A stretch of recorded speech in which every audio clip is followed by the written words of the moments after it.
is Saturday, and I figured I'd kick off some new vlogs and stuff like that for you guys. A little bit of extra content that hopefully won't take too long to edit, and I can just pump them out. But pretty productive day so far. Got a video edited, and I'm going to be exporting that when I leave out in just a bit.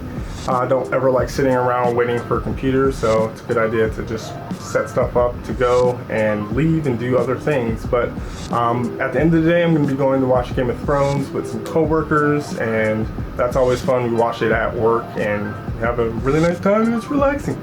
But in the meantime, I'm actually going to be going out to Home Depot to pick up some materials for some things in the game room, namely the arcade cabinet that we started on a while ago and just haven't really had time to do much with. I'm leaning towards a kind of Japanese style cabinet, not a sit down, a stand up one. We already built the control panel, which I can hopefully like overlay some pictures or footage of that. We've already built that, so we kind of have to design around that a little bit, but we don't have a lot of depth to work with in the space that we're working with. So, you know, that's kind of the best idea. We don't really want like a kind of fat American style cabinet, so I'm leaning towards that. Gonna go pick up some MDF, probably some 2x4s and screws and stuff like that from Home Depot.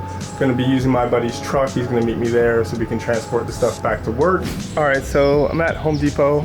Just picked up a bunch of materials. Got 2 4x8 pieces of MDF. That's gonna be, you know, the actual exterior pieces, and they'll actually support a decent amount of weight. And then I got just 4 8-inch or 8-foot 2x4s just for internal framing and shoring up anything. And we also have a couple extra pieces of wood that we already used for creating a control panel. But yeah, I got most of the materials we need to actually be able to do, you know, like the actual large portion of the cabinet. So it's gonna be good. Buddy Eric is pulling up with the truck now, so I'm gonna get this loaded up. All right, so now I'm back at work in the game room in its current kind of disheveled state where we're moving stuff around, and this is the corner that we have to work with for the arcade machine. That will be its home eventually, and you can kind of see that we've already put the control box that we made. They kind of mock up. I really need to do this kind of center part over again. It was kind of a learning process. I didn't really know what I was doing, but learned a lot, and now I think I should be able to recreate it. It might not go as tall actually, because it makes it kind of unnecessarily bulky.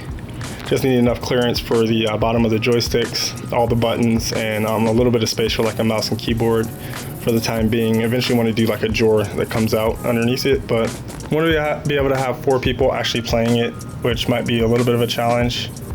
But yeah, we'll see. If anything, we can have it kind of come out this way and scoot over that way. So I'm going to take some measurements and then probably download Google SketchUp so I can start doing the design. What is up? Happy Memorial Day. I'm Sergeant Ballistic. As somebody from a military family, I always try to give a huge amount of thanks and respect for all of those who have served in the past and are currently serving. Thank you for your service and your sacrifice. So today I am at work. It is Monday, day off, but I am finally getting started on finishing this arcade cabinet.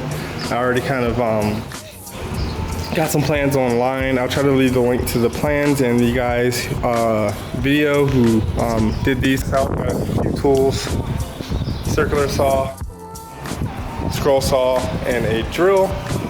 Plan is to do any long cuts I can with the circular saw just because it's more efficient and more accurate. And then where I need to start doing angles and stuff, I can use the drill to make a hole that's wider than the blade of the scroll saw, and then use the scroll saw to do those angles. So that's the plan. We'll see how it goes. Taking the time lapse as usual. So let's do it.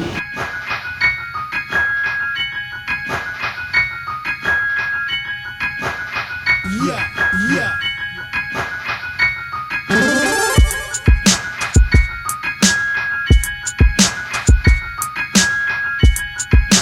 Alright, so we have gotten both sides cut out, and I think you can see the general shape of the machine. One small concern with this design, I think this angle is a bit too steep, so these don't really, they kind of lean back a little bit. Once we have the main control part of this, it'll all balance out, but I would kind of like it if I would have done this again, if I would have maybe moved this whole top part over maybe 3 inches.